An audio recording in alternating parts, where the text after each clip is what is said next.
waa taliye booliis oo magacdoon ah iyo sargaal sharciga jeebkiisa ku wata oo aan aqoon badan u lahayn xeerarka dalka. 3 maalin ayaan sifo sharci darro ah ugu xirnayn aniga iyo Maxamed Cabdiwali Tooxow saldhig ku yaala magaalada Guriceel ee gobolka Galgaduud. kama daalo xaqiiqda xabsina laygama daayo. wariyaasha kale ah Maxamed Cabdiwali Tooxow iyo Cabdulqaadir Siisi waxa ay 3 maalmood ku jireen neefdiidka Guriceel.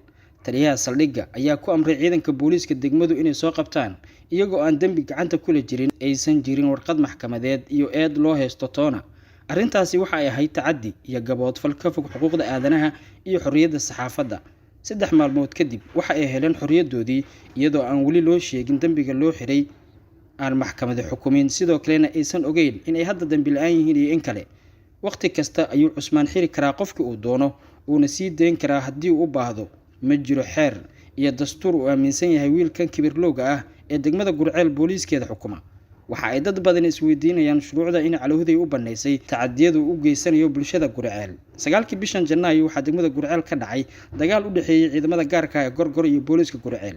waxaa la sheegay in Cusmaan Calawday uu ka carooday warbixino ay wariyaashan diyaariyeen dagaalka kadib oo ku saabsanaa ciidamada magaalada kula dagaalamay booliiska ee Gorgor.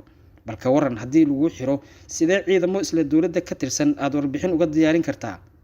kumilanka sheekooyinka lagu wadaago baraha bulshada ayuu caadeystay taliyuhu waxa uuna dhowr mar hanjabaad warbaahinta u marsiiyay dhalinyaro muuqaal duubtay. maalmahan social media waxyaabo waxa ka jiray aan u fiicnayn deegaanka iyo bulshada reer Guriceel. rag dhalinyaro ah social media ku jira oo camera wata oo raadinaya fayuus ah sababaya waxaan aqbali karna maahan. cidii lagu arkana haddii alla idmo tilaabo sharci ah ayaan ka qaadaynaa. marka la eego tallaabooyinka taliyaha Guriceel Cusmaan Calawday waxa uu u muuqdaa nin si aan macno badnayn ugu mashquulay arrimaha baraha bulshada sigoo dhowr mar saldhigga uga yeeray dhalinyaro muuqaal duubtay ama warbixino ka sameysay arrimaha bulshada. falalka sharciga baalmarsan ayaa u noqday howl maalmeedkiisa.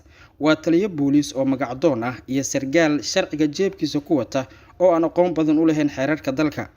tiro ma laha inta jeer ee uu neefdiidka dhigay dad uu dantiisa gaarka ah ka waayay iyo shakhsiyaad uu aaminsanaa inay ka aragti duwan yihiin.